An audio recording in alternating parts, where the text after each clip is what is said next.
Okay, so Shalom, Shavua Tov, and B'ezrat Hashem, K'tiva B'chatima Tova. We should make it to this year and the craziness of this year. I just noticed one thing that sticks out so much from this year is there's too much sheker. Too much sheker. It's like, how much can you handle?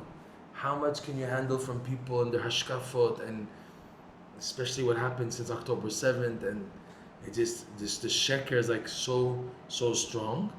But Reb Noson, he gives a nechama, he gives a consolation.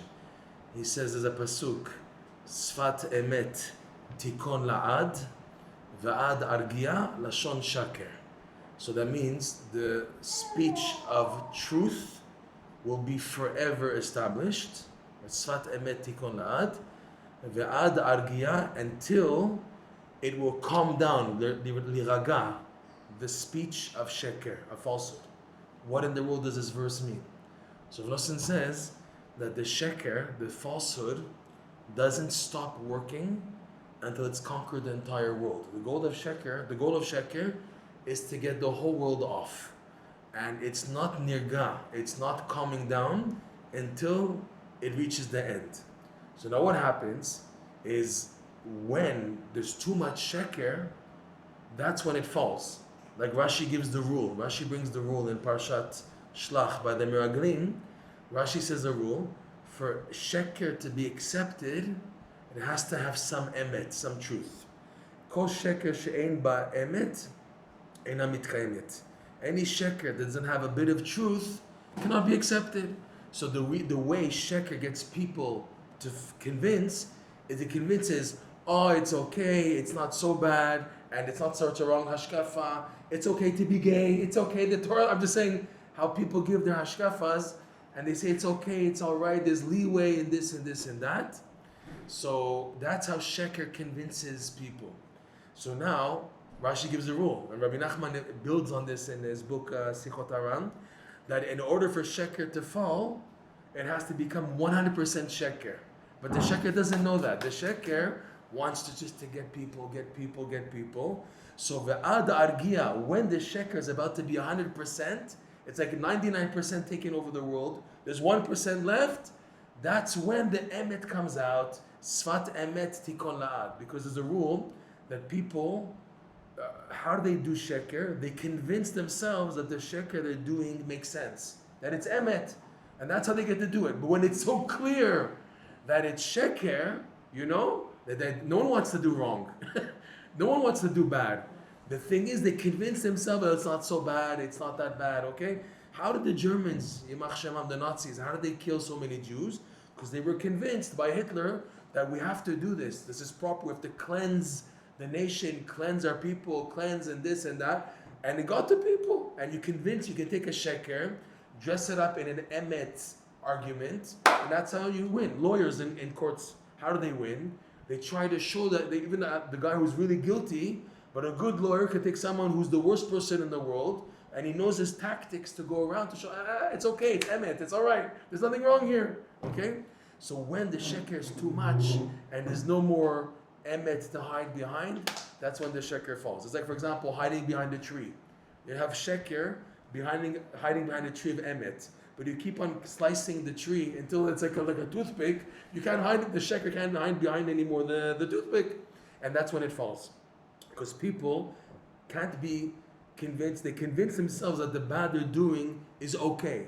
Even drug addicts and people who are addicted and they get into it, they convince themselves, well, there's all types of terutzim, and the terutz is meant to try to justify that what they're doing is right. Like they say, I know it's wrong, so by saying, but what can I do? It's like an emet justification for I'm doing wrong. I know it's wrong, but A, B, C, D, what can I do? I'm like this, okay? But when you show a person it's 100% wrong, and they see clearly they can't hide anywhere, so people don't want that. People don't want to fall into doing total emet, total sheker. So this is what the pasuk was saying, that the emet comes out when there's too much sheker. So in a way, what's happening in the world is a good sign, because until now people were hiding in Western culture and being civilized and everything, And now that all this garbage is coming out, and it doesn't stop, you can get sick by just watching the media. You can get sick. It's best not to watch media, not to watch the news, because it can drive you crazy with all the sheker. And anyways, as a Jew, there's so much to learn. There's so much Gemara, there's so much halacha, there's so much midrash, mishnayot, zohar, chassidut, stories of tzedek. There's so much out there to take my brain space. Tefillah, yitbodedut, music, yeshuv adat, there's so much to do anyways that we don't have to waste time on stupidities that the world is offering, unfortunately. But it traps people because people feel empty and they need, like Rabbi Nachman says, news, chadashot, is because the neshama is like seeking, is like thirsty, it feels empty. So people don't know how to fill the gap, so where do they go? To news. The news, like chadashot, like something, see, chadashot in Hebrew means news. And has in it hitchadshut, renewal. A person is looking for the renewal, doesn't know where to go. So he goes to the news. Whereas us Jewish people, especially followers of Rabbi Nachman, we know where to go. We know where to go. If it's Kibbutz Tzaddikim, the Kotel, the forest, my books, my Sfarim, my Hitbodedut, whatever, good friends, I have where to go.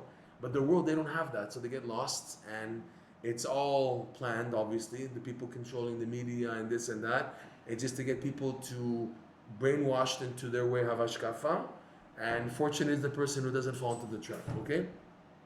But one amazing thing is that Simcha, B'ezrat Hashem, gives clarity. Because of this point, I couldn't leave. Last week, we ran through the end of the letter, and Reb Noson made such a strong point in his closing of the letter. I said, hey, we can't just, I read it fast, and I gave some insights. He's saying something so profound, Reb Noson, at the end of letter 32, that I felt we have to just go over it again and make precisions on the pasuk that Reb Noson quotes. When Reb Noson quotes a pasuk, there's so much depth behind why he's quoting a pasuk. So here also, at the end of the letter, after he spoke, we went into already many classes on his insight of Avram Avinu at the entrance of the tent. Okay, we've done that. We've done it so many classes, even though it's amazing, but we have to go on. So Reb Noson, at the end of this letter, he says like this. He's writing to his son, and he's very excited, Reb Noson, about the insight that he just gave to his son, and he's very upbeat, and he's very high. And what's shocking is the next letter is the exact opposite. The next letter talks about the beginning of the cholera epidemic that hit the Ukraine in the 1830s, and Reb Noson's attitude is totally different. It's like something shocking. But you see Reb Noson's strength in how he's talking. So let's first finish this letter. I want to go back to the last paragraph. He says like this, Reb Noson. Divrei avicha, these are the words of your father. He's talking to his son, Rav Yitzchak, after finishing the letter. These are the words of your father. Hametzapeh lishuot chadashot, who's hoping for new salvations. He's saying it's so amazing, Rav Noson. Hametzapeh lishuot chadashot bechol et. I'm hoping for new salvations at every moment. New salvation means even that which you don't expect, something which you don't expect at all, and it comes to you as a total gift from Hashem, and you see this was a major Yeshua. People are saying, I need Yeshua on my children, I need Yeshua and my refuah, I need Yeshua and the parnasa. So they have their eyes on 1, 2, 3, they're looking here. But Hashem is so big, He's not limited to this to save you. He can send Yeshua from nowhere. That's what Noson's saying. Yeshua chadashot, in other words, something new that was never there. It's like a topic and a category of salvation that comes into existence. It pops up, and you say, what's this? What's this new thing in life? What? I never thought of this. I'm here, I'm focusing on what I'm going through, the pain, the physical pain, the home, the shalom bayit pain, and the children, and the parnasa. I'm focusing on this because this is what it eats me away the most of my day. And all of a sudden, Hashem sends an opening from a new direction, and this is healing. It's healing also for these three. It's unbelievable. So Noson's saying, I'm waiting for new salvations at any time. In other words, any time is a possibility for a gold mine to strike. Sheyitkayem mehera, and it should be fulfilled very soon. This amazing pasuk, which we recite Motzei Shabbat in Havdalah. Okay? Hine kel yeshuati eftach velo evchad ki ozi v'zimrati Hashem v'yin yeshua u'shavtem mayim b'sason Mimayne Yeshua. This is Yeshayahu, chapter 12, verse number 3. So he says like this, Ushavtem mayim besason, and you will draw water, besason, with a lot of delight, exalted delight. Sason is higher than Simcha. Mimayne Yeshua, from the well springs of salvation. So all the Mefarshim, they bring this analogy that when a person brings water from a mayan is a source of water that's always running. So the person who draws water from the mayan, he's never worried that he's going to lose water. The person has just like a well water, and it's just sitting there. So he gets worried, the water level is going down, and he's worried about how much water he's using. But a person who draws water from a mayan, he's not worried. There's non-stop shefa, there's non-stop water. So that's what it's saying here, the pasuk. You will draw, Hashem is promising Am Yisrael, you will draw water with joy. Why from joy? Mimayne Yeshua, from well springs of salvation, where it doesn't end. There's non-stop. That's what he's saying before. Yeshuot chadashot b'chol et, because Hashem is not limited. Hashem is not limited to help you in ABC. We, unfortunately, with a constricted perspective, we try to limit how Hashem should help us, and that's wrong. We should leave it open. Hashem, you can do anything, and I'm open for anything, and I'm asking for anything, and I'm in tune for Yeshua coming from anywhere. I'm way down by A, B, 3, fine. A, B, 1, 2, 3, A, B, C. But Hashem, you're so big in your Yeshuot that it doesn't run out from where it can come out. Any possibilities is open to Hashem to help a person. So the verse is reading again. Hashem promises that you draw water with sason, mimayne Yeshua. Reb Noson's emphasis is the reason why also you can draw this water is because you have sason. Because you're besimcha. Why are you besimcha? Because you know Hashem is limitless. Hashem is unlimited in His power to help. So that's why you have happiness. You're dealing, like when enemies try to hurt us, we laugh because we say you're dealing with the wrong people. We have the upper hand, Do what you want. But in the end, we come out on top. No matter what pogroms, fears, and this, and wars, and local problems, and government problems, and Jewish problems, and Erev Rav problems, whatever we're going through, we can laugh in the end of the day because we're connected to a live wire that doesn't end. Okay? So he's saying, Ushavte mayim besason, because it's through sason, and from where? Ma'ine Yeshua. So Reb Noson brings the Targum, Ketargumo. The Targum is so powerful on this pasuk. It's a famous Targum, believe it or not. How Onkelos or the Yonatan Ben Uziel translates this verse. Look how they translate. Ushavte mayim. Pshat is you will draw water out of joy. So the Targum is utkabelun ulfan chadatz. Okay? Bechedva. Rav Noson skips the word. He says v'chule, etc. I don't know why. I have no idea why Rav Noson just didn't add the word. He writes v'chule mi bechirei tzaddikaya, from the choicest of tzaddikim. Let's translate. You will receive ulfan chadat, a new Torah learning, new Torah, bechedva, with joy, from the choicest of tzaddikim. It's so amazing how this pasuk, which is written a few thousand years ago, and even Onkelos was a few thousand years ago, and it's so matching what's happening today before Mashiach comes, with the revelation of these amazing tzaddikim, such as the Baal Shem Tov and Rabbi Nachman, that Chassidut in general brought a new level, a new stage of deep revelation of the Torah on a personal level that was never revealed before. So it's like it matches so much what the pasuk is saying. Utkabelun ulfan chadat, you will receive a new Torah. When we say new Torah, it doesn't mean like a different Torah, but renewed insights.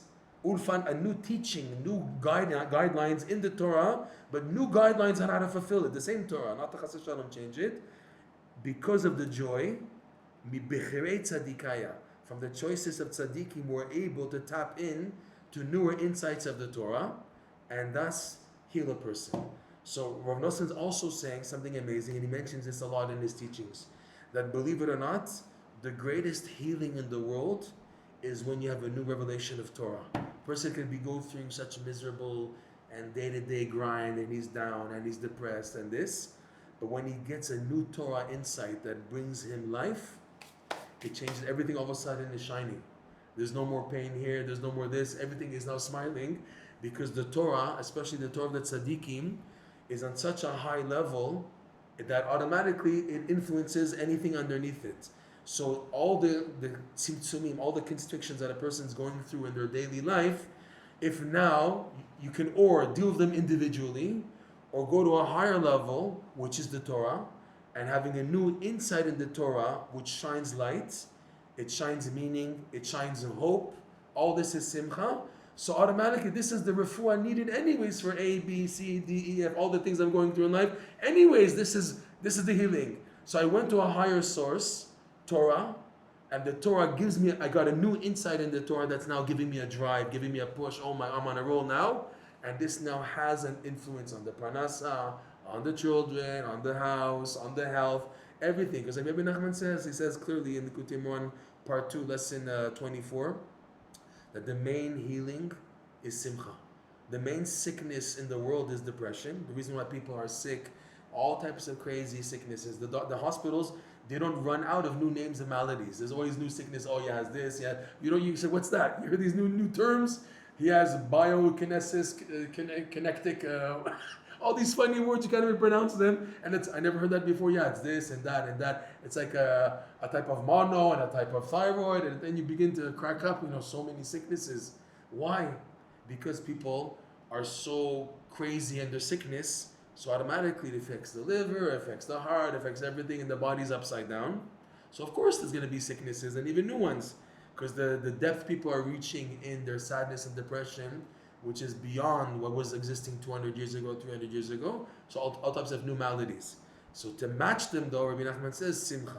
So you say, I'm trying to be happy, it's not working, fine. So you need to go to a higher level. Ulfan chadat. It's funny because in Breslov, in the 1960s, a Breslover of Nachman Borstein, he went around to the Breslov elders and asked them to write him like a nice Dvar Torah. He wanted to make like a Breslov magazine. It didn't exist until then. A Breslov magazine in 1960s, who heard of such a thing? People were so poor back then, and people were interested in putting out Sfarim. But to put out like a journal with collected chidushim was unheard of in Yerushalayim at least. In Poland, they were doing it. Poland, before World War II, the Breslovers, they were so organized, they were so on fire. I just read recently that the Klosenberger Rebbe, not a Breslover, he said about the Breslov Hasidim in Poland that if Hitler didn't come and wipe out Polish Jewry, the Breslovers would have made everyone Breslover Hasidim. That's how powerful it was in Poland before World War II. Okay, it was like spreading, and they were organized. They opened yeshivot, and they were printing books, and they're also collecting chidushim from all the Breslovers and everything. So this was Nachman Borstein. He collected from various Breslover tzaddikim, which were big Talmidei Chachamim, and he called it this name, Ulfan Chadat, a new Torah. And Be'emet, I read it once, the teachings there are just mind-blowing. There's a whole ma'amar, there's a whole article written by Rav Shmuel Horvitz. Rav Shmuel Horvitz was known to be a very dedicated Breslover. He risked his life in the 1930s. He risked his life to cross the border from Poland to Ukraine to be in Uman for Rosh Hashanah, and he was stuck in Uman for 2 years, and then he got caught by the KGB and he was put in a jail for several months in Moscow, and they were doing psychological torture, and he was locked in a room all day, and they opened a little window slit and they're staring at him the whole time. So a normal person can go crazy about that, but he said it forced him to tap into a deep level of hitbodedut. And he said about himself that the level of hitbodedut that he reached in that jail cell by the KGB, he said it helped him in life more than anything else. It was a greater insight, and after that he became a master of hitbodedut. He would go to Meron afterwards when he got freed. How did he get free? Rav Kook, believe it or not, interceded, on behalf of the British mandate, because it was still British. Israel was under British control. So somehow he requested. It went through the British mandate that we have a Palestinian citizen of Palestine. What's it called? Israel. Citizen of Palestine who's stuck, and by accident he got into the Ukraine. By accident he got lost from Poland and he got stuck there, and then he's one of our citizens. Please bring him out. And he got out after about a few months, a long time. He had like long hair, like he looked like a priest, whatever. In any event, He wrote an article in this Ufan Khadan, which is one of the most amazing articles in Breslov, talking about the power and the importance of being attached to a tzaddik. That your energy can come from this. That's what he's saying here. You can come from this big level of a light greater than yours. That's what the verse ends. Mi bechirei tzaddikaya. That you can tap into a new Torah. Utkabelun, you will receive a new Torah. Again, bechedvav, with joy, from the choices of tzaddikim. Which means, in order to have this happen, you need a tzaddik in your life. And not just any regular tzaddik. You need to go to the choicest tzaddikim. You have to settle for the big tzaddikim. Rabbi Nachman talks about this in lesson 30. He says that a person who's sick, he goes to a regular doctor. Okay? Person has like a little boo-boo here, and boo-boo, you take the baby, you go to the doctor, okay? Oh, it's nothing, it's a flu and that. A person who's really sick, he can't go to the regular doctor, he says, I can't help you anymore. Okay? By the way, I have a joke to tell you. Okay, I think I told the joke, but we have to tell jokes because it reminds. If there's a joke that comes up, I have to bring it up. So there was an airhead. I don't want to say, God forbid, any against any nations, but there were in Arabic we say an ahabal, a real airhead, someone who's like a really brick-headed, a real square-headed guy, and he came to the doctor. And he said, listen, I'm having headaches and pain, and I don't know what's going on. The doctor checks him. He says, listen, I can't see like this. We have to do an X-ray. I have to do an MRI. So he said, okay. They do MRI. The doctor says, come quick. There's something crazy here. He said, what? He says, there's nothing in your brain. We don't see anything in your head. It's empty. And there's the skull, and there's nothing in your head. And we've never seen such a thing. And we need your permission to operate, to open your skull to see why there's nothing in your head. Do you agree? He said, okay. I signed. So the surgeon cut open his skull, and there's nothing in the head except for a little thin like thread connecting from right to left. The surgeon doesn't know what it is. He cuts it, and the guy's ears fall off. Okay, I had to say that, right? Fine. So going back. Yeah, we need to sell. If you don't have jokes, you have nothing in life. You have nothing. If you don't have jokes in life, forget it. There's nothing. Okay? It's good, huh? Good. Please pass it on. Please share it. Fine. So here, Rabbi Nachman says in lesson 30 that someone who's very, very sick, you can't go to the regular doctor. You have to go to the specialists. You go to the specialists. So too, if a person is really sick spiritually, he can't just go, oh, I have my Rebbe, I have my tzaddik.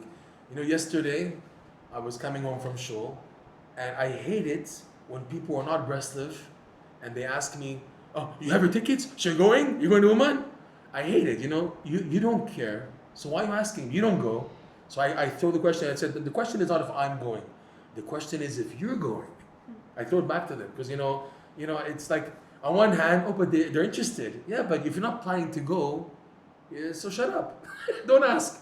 You know, you're not planning to go, so why are you asking? You're just curious. You have your what do you care if I'm going? If anyways you don't go. So I said no. I'm by my Rebbe. He said a certain Rebbe. I said that I'm by my Rebbe for Rosh Hashanah. I said okay. You should daven to be by true tzaddikim. So when I hear this, I laugh because there's tzaddikim and there's tzaddikim. So there are people who don't feel they're so sick. So I have my Rebbe, I have my Rav, I have the Rav of my community and everything. But people who are very sick and they know about it, they say it's not enough. This is why so many people are coming to Rabbi Nachman today, because he's the big tzaddik for the souls that are so upside down. They say in the Hasidic world like this: there's 3 Sfarim. There's Noam Elimelech by Rabbi Melech of Lizhensk. There's the Tanya by the Baal Tanya, the first Lubavitcher Rebbe, and there's the Likutei Moharan by Rabbi Nachman. So they say that Noam Elimelech is for like tzaddikim, and the Tanya is for, he talks about it, Benoni, people who are in the middle. And Likutei Moharan is for the far. So there's a lot of truth in that. It's dafka people who feel so far from Hashem, they come to Rabbi Nachman, they come to Likutei Moharan because he's the only one talking to them. He's the one who can relate.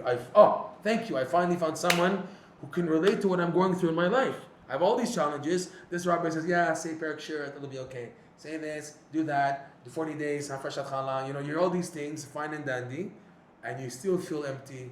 You still feel there's something deeper that's missing, and no one is giving me the right advice to match it. Comes along Rabbi Nachman, and he talks from like Atik. He talks from the highest of levels. So automatically what you're going through in your maze, it's underneath it. As opposed to regular Torah advice given, okay, let's work on Shemirat HaLashon and everything should be okay. Yeah, but my problems are profound. It's deeper than that. I already passed the Lashon Hara problem like years ago, and it's already in the depths of who knows where, and I have no idea who I am right now spiritually in my life, how to get back out. So for that, we need big tzaddikim, the big doctors. I need the professionals. I can only get to the big doctors. Rabbi Nachman once said even about a physical doctor. He was very against doctors, Rabbi Nachman, because most of the advice they give comes from haughtiness. The way doctors are trained in university, it's very hard for them to come out of after all that training of learning Latin and philosophy and all the hashkafa that comes into it. It's very hard for them to come out not to have haughtiness. A doctor doesn't come with shiflut and anava, unless he's a real Baal Tshuva and he really woke up and after that and he has a lot of submission. That's a rare occasion. But normal doctors, the way medicine is taught, it builds them up that I'm the lifesaver. I'm the saver of the guy, not Hashem. Hashem's by the way. Right? So he was very against doctors, Rabbi Nachman, mainly because they easily can make a mistake. The Gemara says that. The Gemara says clearly, Tov shebarofim legehinam. The best of doctors go to Gehinam. The Maharsha asks why, because you have to read the Gemara like this. The best of doctors means the doctors who are the best in their eyes, in their own eyes. The Tov shebarofim, the Rofim who think they're good, they go to Gehinam. Why? The Maharsha asks. He says because when they decide a decision about the person's sickness, they don't ask for a second opinion from another professional. They conclude, oh, it's nothing, it's a rash and this and that. How many people we know who died from the doctor saying, oh, it's nothing, it's okay and that, My mother, Shalom, she almost died because the doctor said it's only a flu, a fever, and she had water in her lungs and her heart expanded, she had infection.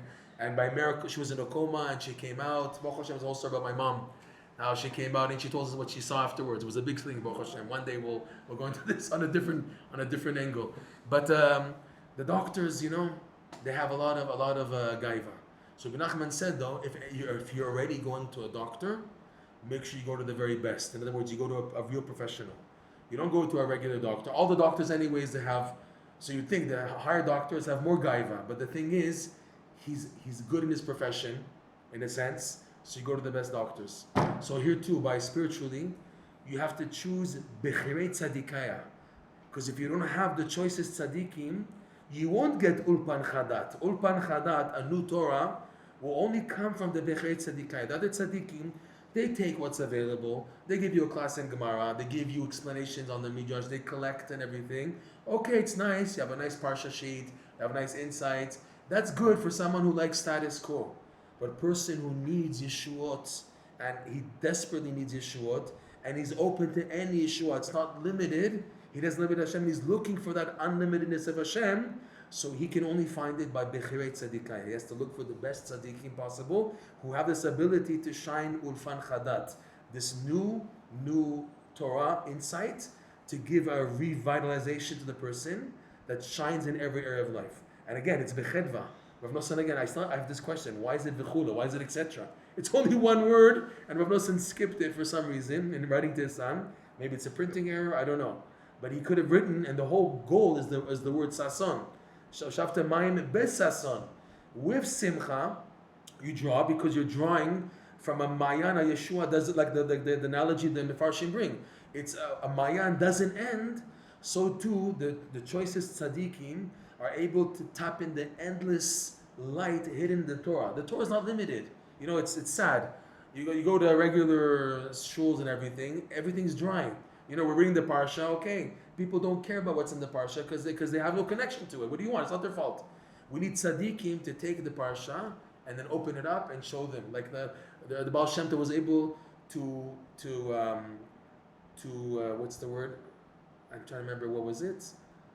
From the boundaries of Eretz Yisrael mentioned in Parashat Matot Maseh, he knew all the refuot in the world. All the remedies for all types of sickness in the world are hinted to in the boundaries, or also the birds, the impure birds in Parashat Shmini. There's like about 24 birds there mentioned.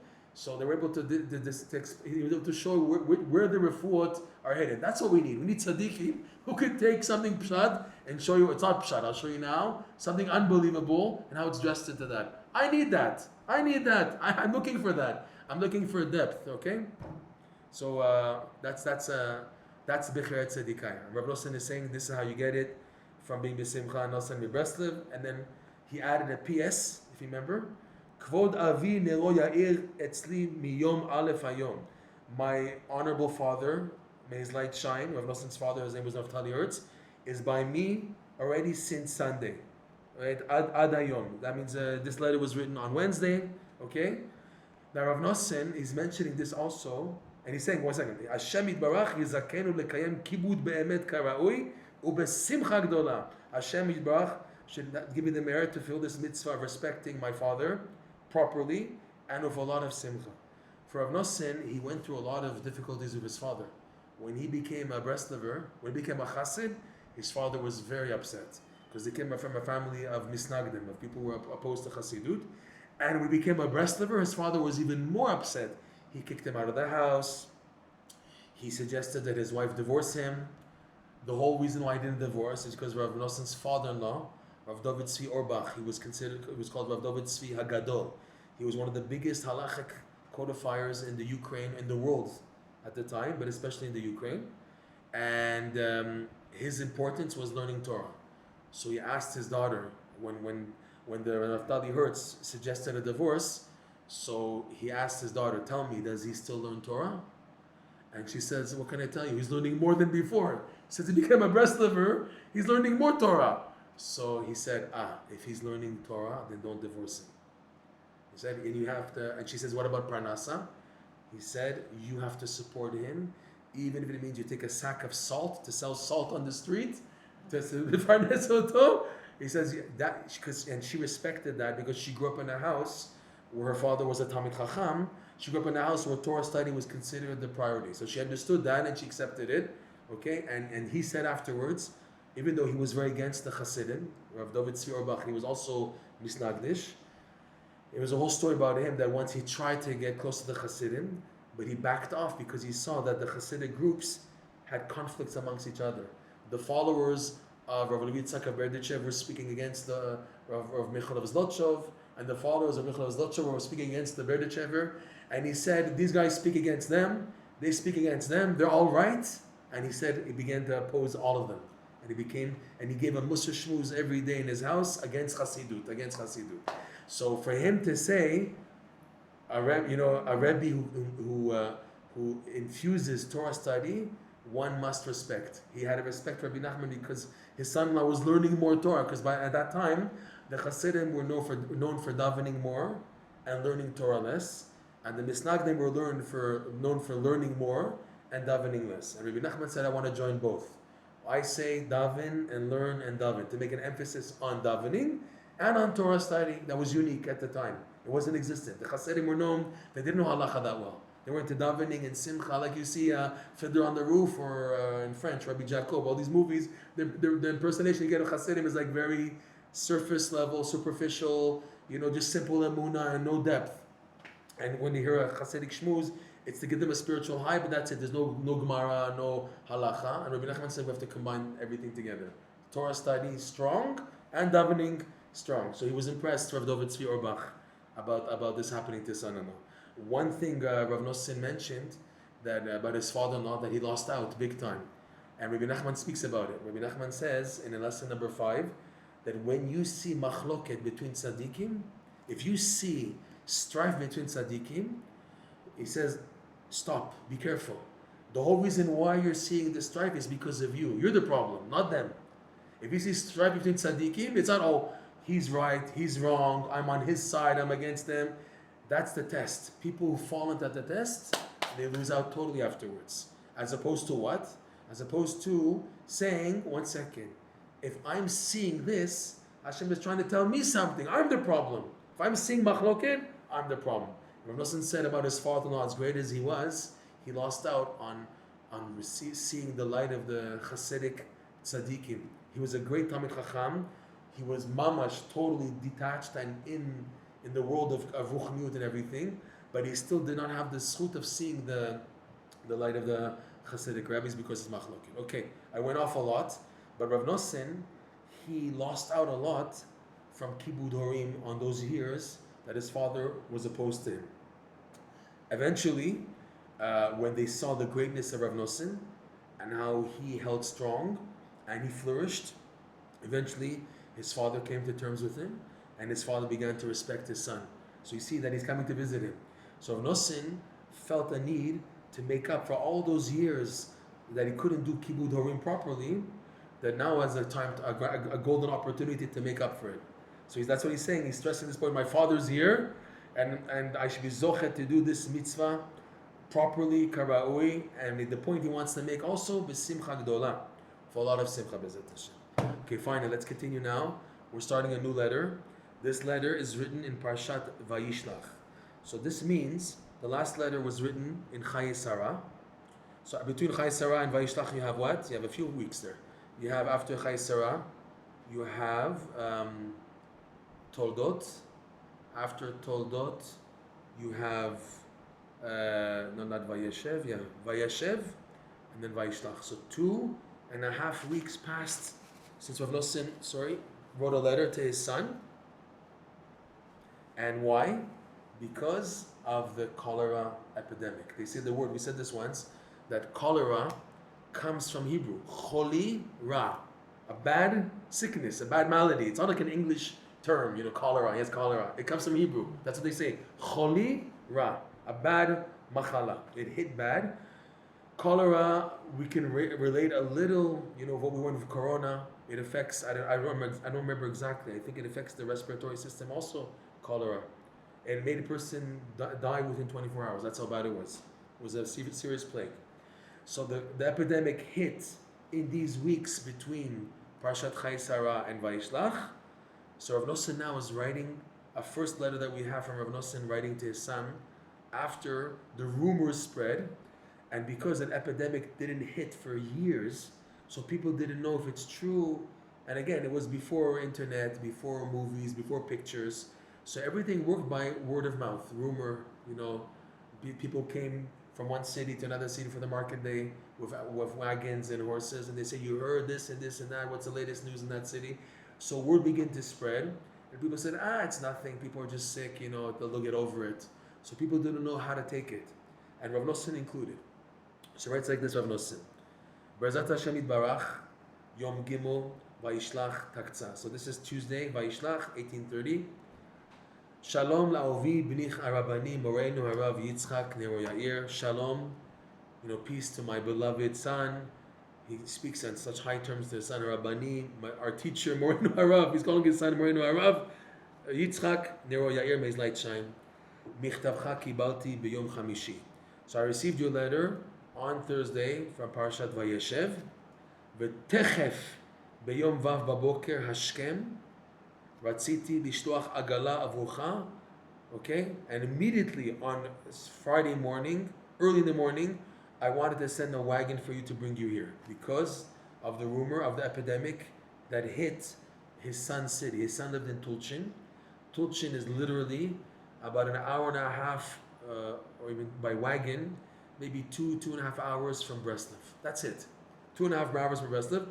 And the epidemic already hit Tulchin. Tulchin's on the south, and Breslov's north, and Nemirov is here. Uman is, by the way, here. Uman, Breslov, underneath is Tulchin, and Nemirov. So Tulchin is here. About an hour and a half drive by car. Not even, maybe an hour drive. But by wagon, it's like about 3 hours. 2.5 hours, 3 hours. So Reb Noson, when he heard about the epidemic, so he said immediately, I want you to come here to be saved from the epidemic. And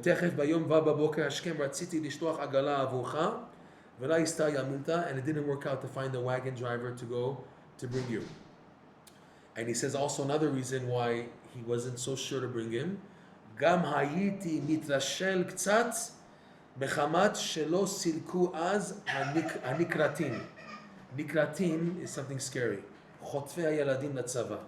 So he said another reason why I didn't want you to bring you to Breslov here. The reason why I was lazy in doing it is because the station position by the Russian army to take Jewish children into the army by force. In Yiddish, it was called nikratin. In Ukrainian.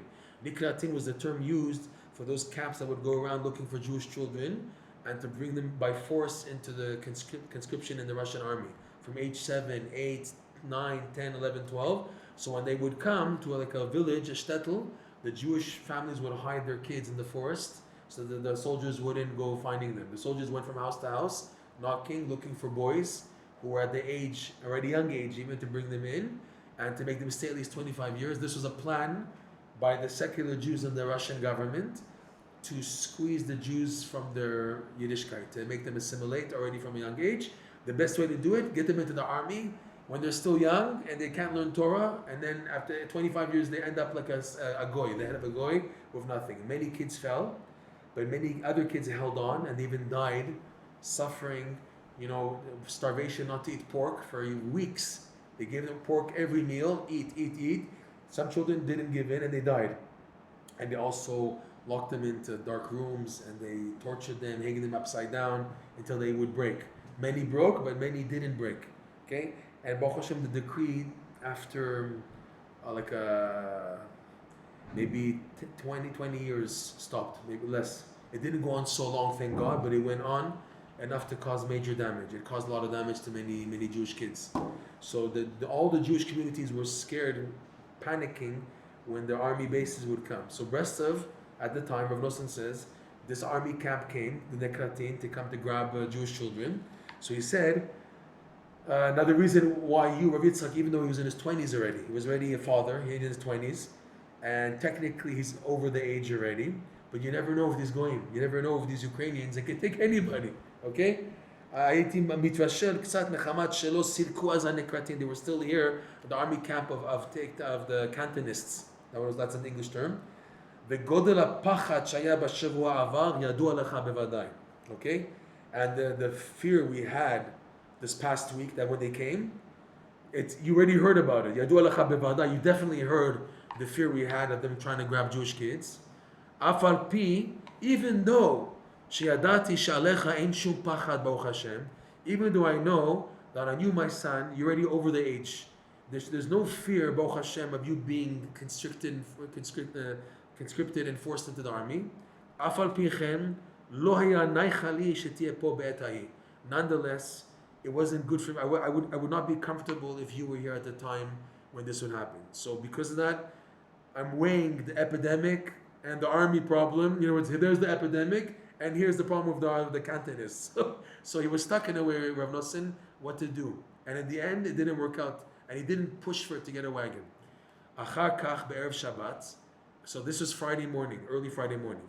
Afterwards, on Friday afternoon, before Shabbat, samuch lichnisat Shabbat Kodesh, right before the entering of Shabbat, that's Parshat Vayeshev, Shabbat Vayeshev, Higiani shuv michtavcha.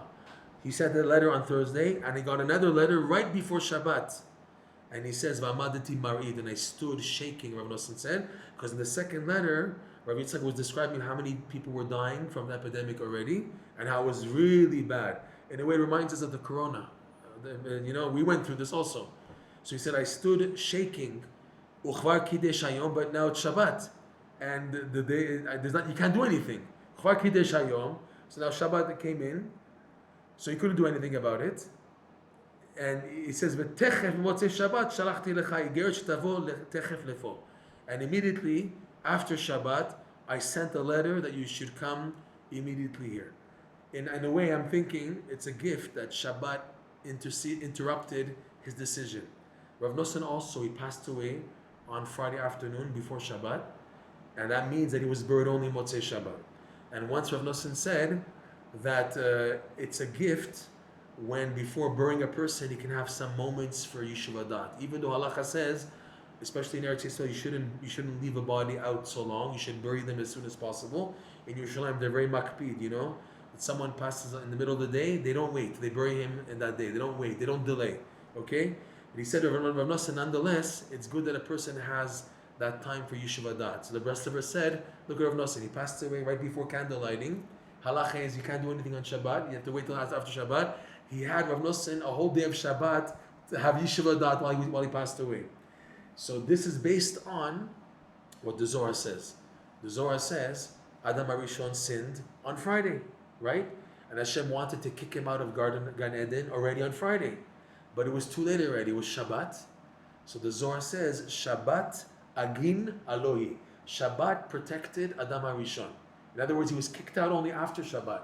After Shabbat, Hashem kicked out Adam and Chava from Gan Eden. So the Zohar says this term, that Shabbat agin Alohi. Shabbat protects the person.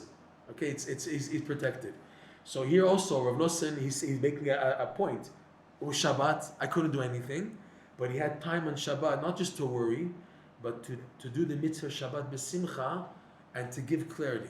So when Reb Noson says, and right after Shabbat I wrote a letter, his writing the letter quickly is the result of thinking it over on Shabbat, a whole day of Shabbat to think what he's going to do, and it came to him immediately, no time to waste. As soon as Shabbat finished, what's the right thing to do? You, my son, get out of there. Get out of there right now. Get out of Tuchin. Come here. Get out of the epidemic. Okay, so he says, שלחתי איגרת, ואמרתי מרעיד וכבר קידש היום, ותכף במוצאי שבת שלחתי לך איגרת שתבוא תכף לפה. I sent the letter immediately after Shabbat that you should come immediately here. ושלחתי האיגרת ליד רבי פנחס נאמן. So he said, I sent the letter with a man named Rabbi Pinchas, who's Ne'eman, means he's someone trustworthy, someone who I can trust. Because Reb Noson had many opponents, and you have to find someone that you can trust to send a letter with. You can't just send a letter with anybody. Even there were worries at that time that the letter should get there, because now there's an epidemic, so you don't know if the letter's going to get there. So he said, I sent it with this Rabbi Pinchas who was planning to go to Tulchin, and I can trust him in sending the letter. So he says, Reb Noson, והייתי מצפה כל יום ראשון ויום שני להשיג תשובה מאיתך. So I was waiting all Sunday and all Monday because Tulchin is not so far. I can get a letter response back in the same day. So I was waiting all Sunday and all Monday to get a response from you, about my request and at least that you should come. ואין קול ואין עונה. No voice, no sound, no response. What is this? Reb Noson now got panicky. He didn't get the letter. So what's a father thinking? Is he still alive? What's he thinking? What does a father think about? What does a parent think about a child? They're going nuts. How do we feel when it's already 2 a.m. and your son's not answering the phone, your daughter's not answering the phone? Oh my God, where are they? You start worrying this, that. You think 5 million possibilities. The Arabs took them. They went off a cliff, chas v'shalom, and this, that. You can begin to think the word, right? So you can imagine his panic for 2 days. 2 days, okay? What could it be? Not Sunday, not Monday, okay? Etmol, so yesterday. This is now Tuesday. So that means Monday night, le'et erev, yesterday, Monday towards evening. Pagati et Rabbi Pinchas anal. I bumped into Rabbi Pinchas. V'sha'alti oto mazeh. I asked him, what in the world is this? You gave him the letter? He said, Hashiv li, shigam michtavi sheshalachti lecha adayin beyado. He didn't send out the letter. He didn't bring the letter to Tulchin. He's answered that also the letter that I sent to you is still in his hands.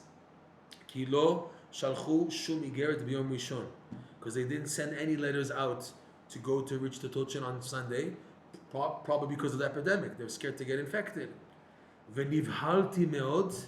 So he says at first, I was in a be'ala, I was in a big worry. You see, even people as great as Reb Noson, even people who have a clear head and have clear perspective in Yiddishkeit, when they're being tested, they're also being tested, okay?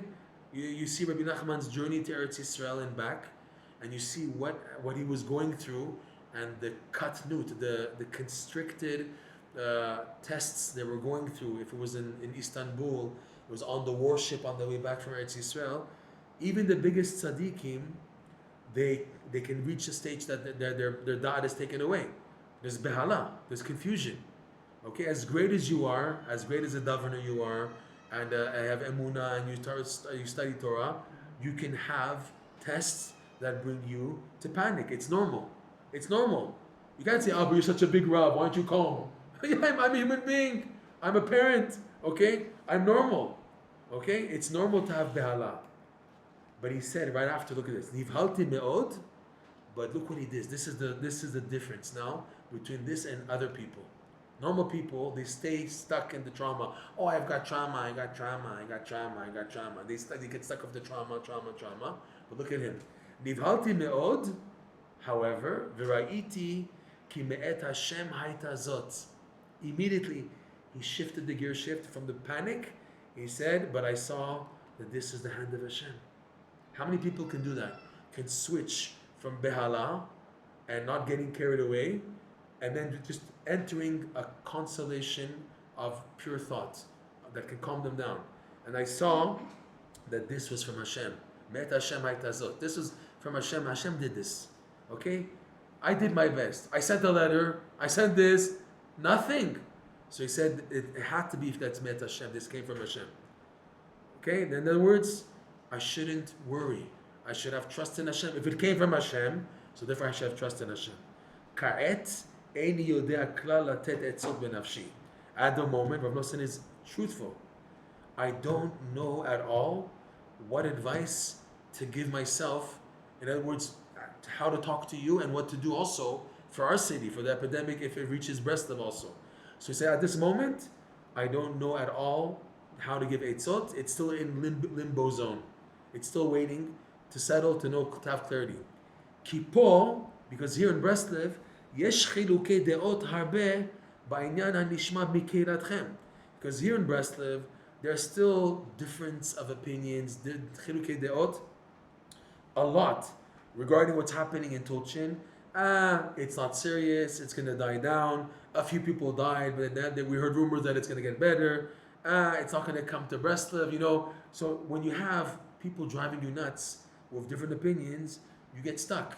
If it's just, okay, I know what to do. I need to do this. And then all of a sudden a phone call, wait a second, did you ever think of this and this and that? No, I didn't think of that. Oh, think of that. Whenever you want to do something in life, if you're trying to do something good, Hashem sends your way different opinions. You try to open a store, for example, and you want this to be the main product, and you invest so much money and time, and all of a sudden someone say, but it doesn't look so good. And they convince you, and you say, so I don't know what to do now. I invested so much in this, and this person takes me off track.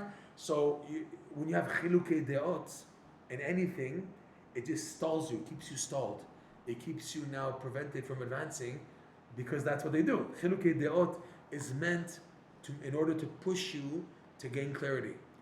Not to try to settle it just by thinking, but to make an actual activity to make clarity. And normally, that activity is emunah, to daven. When you're stuck, you don't know where to go. So when people say, I don't know what to do, this, that, the answer always, you have to just let go. You gotta let go.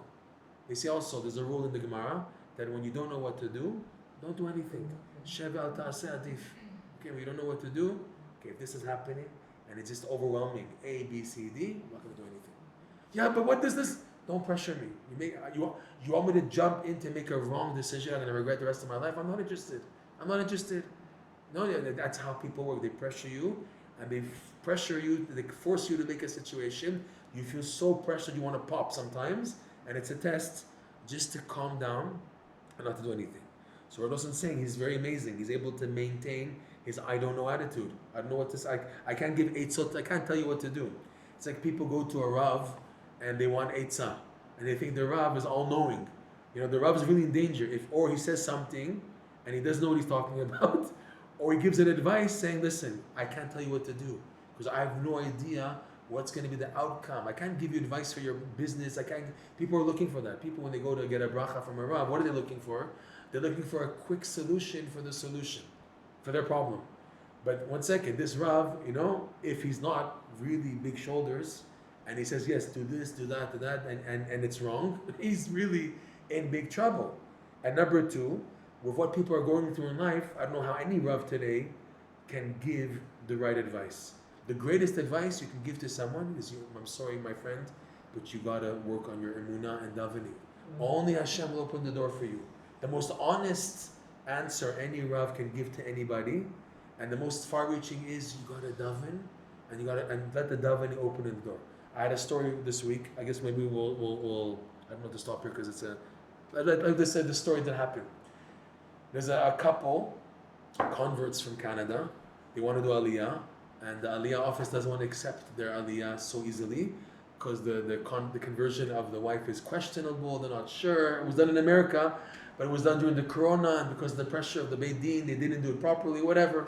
And they're going through such a hard time, and they're plotting to be here. So they jumped in. They came here, and the office, when they arrived, they said, "What are you guys doing here? You're waiting for your Aliyah papers, and you just jumped in." They said, because we want to do it from here. He says, we give you only 1 month. If you stay more than 1 month, the next time you try to leave, we put an X on your passport, and you can't come back to yourself for 10 years. Right there? So they're plotting for a month here, don't know what to do. And he's driving me nuts. Should I go to this Rav, that Rav? And I say, I don't know what, listen, I don't know how to, I don't go to these Rabbanim to ask questions, I'm sorry. He says, so what should I do? I said, my dear friend, the only thing I can tell you to do is you got to daven from the bottom of your kishkas. You got to daven. He said, but I am. I said, you got to daven more. And he's going to keep your tzaddikim and this and that. And he said, people told him in this yeshiva, just get an apartment here and then let them know that you're here learning. On a student visa, you're learning in a yeshiva. And he got into yeshiva, and the yeshiva wants to help him to get the student visa and everything. But they said, no, we don't accept student visa. Only nefesh b'nefesh, only aliyah, only when the conversion is accepted, So he didn't know what to do. He went, I think he davened and he cried at the kotel or something. And then he decided to open up a breslov book, and he landed on something, on being b'simcha and bitachon. So it gave him a boost. And then him and his wife, they said, you know what, let's go to the Ministry of the Interior, the Misrad HaPnim. Let's go there, let's give it a shot. Because people told him there's a lady there that can maybe help you and everything.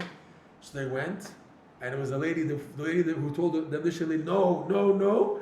And then the same lady says, what do you need? Oh, okay. And they gave them 2 months extra visa. No problem, now they have 3 months here. And they have time now. Because they gave only 1 month, they got an extended 2 months besides that. So just the thing is, if people turn to you, they say, I have to ask this Rav. Halachic sheila, we know, you have to ask a Rav. When you have a halachic question, you ask a Rav. But a hashkafa thing that my whole future, my life is going to be dependent upon. Should I move to Eretz Yisrael? Should I not? Should I marry this woman? Should I not? Should I move from Yerushalayim? Should I not? Should I put my kids in this type of chinuch? Should I not? Should I enter this type of hashkafa? These things are so delicate. Your whole life is based on them. And just to go to put your life in a Rav's hands, which Rav today has the power to foresee? On one hand, you could say, but we have a tzivui, you have to have emunah, all you have is the chachamim in your generation. It was Rashi, this week's parsha, and last week's parsha. Yiftach bedoro, kishmul bedoro. All you have is the rabbanim in your time. So people say, if this is our generation, so we go to the rabbanim of our generation. But we say, excuse me, Rabbi Nachman also said something for this generation. And Rabbi Nachman, who put first foremost, more than anybody else, that for everything in life, you got to talk to Hashem. He put it in a verse, Likutei Moharan, lesson 14, Tov Hashem lakol, v'rachamav al kol ma'asav. Rabbi Nachman's taich, his translation of the pasuk is like this: Tov Hashem lakol. Pshat is, Hashem is good to everyone. Tov Hashem lakol, Hashem is good to everyone. Rabbi Nachman says, no, look carefully. Tov Hashem lakol, Hashem is good for everything. Hashem is good for everything. Whenever you have a boo-boo, you have a thing, you go to Hashem. You cry to Hashem. Turn to Hashem. And Hashem will send you who to speak to. It might involve speaking to somebody, yes. Speaking to a Rav, speaking to an advisor, speaking to a psychologist, speaking to a name, whatever. But let it come from the davening. Let the tefillah lead you where to go. Also, we're not saying, the joke, the guy who died, and he said, Hashem, why did you save me? He said, I sent you the boat, I sent you the helicopter. We're not talking about someone said, I want Hashem to save me. I want only Hashem to save me. The guy says, here, we're sending you a lifesaver. No, Hashem, I want Hashem to send me, and only Hashem. We're not saying that either. We're saying that the main thrust of a person is to turn to Hashem. And then in that, Hashem will send you the phone calls and this, and ideas will start popping up. You did the right thing. You turned to Hashem, you made it clean. And in that clean, now Hashem sends you the right people to speak. And it's a result of your davening, as opposed to someone who doesn't do that at all, or he does it with like maybe 1%. The 99% is hishtadlus. We got to make hishtadlus. And the 1% is the davening. No. It's 100% davening. And then from the 100% davening comes the hishtadlut. I know what to do because of the davening, okay? That's a big rule in life. We'll stop here and we'll continue the rest of the letter hopefully next week. Huh? can't hear. The big rule in life. Big rule in life. Thank you, B'ezrat Hashem. Wish me zocher to follow the guidelines of these tzaddikim. And you see, Reb Noson, he didn't settle. Ka'et ein yodea klal latet etzot benafshi. Period. I don't know what, he's not saying I know what to tell you to do. I don't know what to tell you. I don't know what to do. We have to wait. Okay? B'ezrat Hashem, to be continued. This is amazing. There's a lot to learn from his attitude when the cholera epidemic hit. This will be the last letter that we're going to read from 1830. Then we're going to jump, I think, 15 years later, when Reb Noson writes another discourse based on the Likutei Moharan lesson 24. And so much of Noson has changed. So much has happened in his life. And we're going to that year, B'ezrat Hashem, hopefully with a big boost, B'ezrat Hashem. Okay, shkoyach. Thank you for calling. Thank you for calling AT&T. Please come again.